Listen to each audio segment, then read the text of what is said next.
কিছুক্ষণ আগেই ফরেন্সিক যারা এক্সপার্ট রয়েছেন তারা এই বারুইপুর থানাতে এসেছেন, তার পাশাপাশি সিআইডির যারা কর্তারা রয়েছেন তারাও কিন্তু রয়েছেন। তোমাকে সরাসরি দেখাবো, সামনে দুজন বসে রয়েছেন সিআইডি আধিকারিকেরা, এবং আর কিছুক্ষণের মধ্যে এখান থেকে বেরিয়ে তারা এখান থেকে 7 কিলোমিটার দূরে যেখানে এনকাউন্টার হয়েছিল গত মঙ্গলবার দিনকে রাত্রির 12টা থেকে 12:45-এর মাঝে, সেই এনকাউন্টারে ঘটনাস্থল যেটা, সেখানে এই ফরেন্সিক এক্সপার্টরা যাবেন মঙ্গলবারের পরে।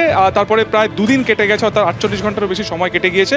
গতকালকে কিন্তু রিকুইজিশন দেওয়া হয়েছিল এবং সেই মোতাবেক আজকে কিছুক্ষণ আগে ফরেন্সিক যারা এক্সপার্ট তারা এখানে এসেছেন এবং ঘটনার দিনকে ঠিক কী ঘটেছিল সেই সম্পর্কিত তথ্য জানার পরেই কিন্তু এখান থেকে তারা সরাসরি ঘটনাস্থল চলে যাবেন, অর্থাৎ এনকাউন্টার স্থল।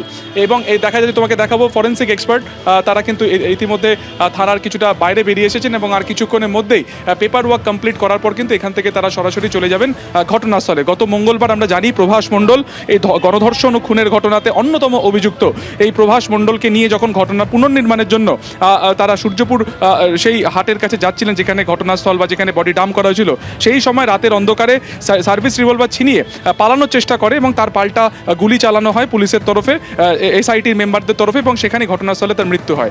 সেই ঘটনার তদন্তভার পরবর্তী সময় আদালতের নির্দেশে জুডিশিয়াল এনকোয়ারির একটা নির্দেশ আসে এবং তারপরে কিন্তু গতকাল সিআইডির তরফে যাবতীয় যা এই তদন্তের ক্ষেত্রে যা তথ্য তা ইতিমধ্যে হ্যান্ডওভার করা হয়েছে।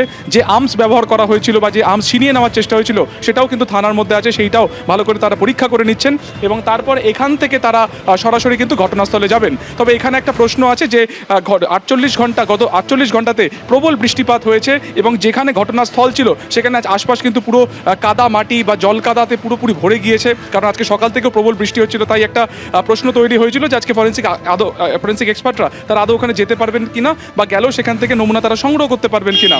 এখন উদ্ভূত পরিস্থিতিতে তারা থানাতে আছেন, কিছুক্ষণের মধ্যে তারা স্পটে রওনা দেবেন, তাদের গাড়িও কিন্তু প্রস্তুত হয়ে গিয়েছে। এখন দেখার যে তারা সেখানে যাওয়ার পরে তারা তথ্য সংগ্রহ সেখান থেকে করতে পারেন কিনা, তার কারণ আশপাশ পুরোটাই কিন্তু কার্যত জলে ডুবে গিয়েছে, যার কারণ নর্মাল যে উচ্চতা, যে রাস্তা, তার থেকে অনেকটা নিচুর দিকে কিন্তু সেই কাদা জমি বা সেই জলা জমি যেখানে এনকাউন্টার করা হয়।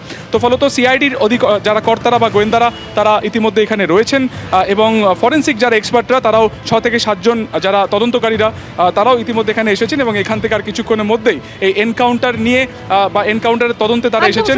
অর্থাৎ যেখানে এনকাউন্টার করা হয়েছে আর কিছুক্ষণের মধ্যেই ফরেন্সিক টিম বারুইপুর থানা থেকে বেরিয়ে সেই ঘটনাস্থলে যাবেন। অবশ্যই সেদিকে আমাদের নজর থাকবে। ধন্যবাদ সুকান্ত।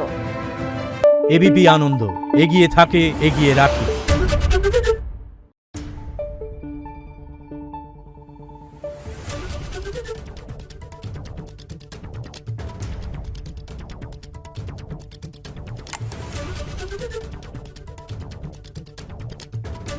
Thank you.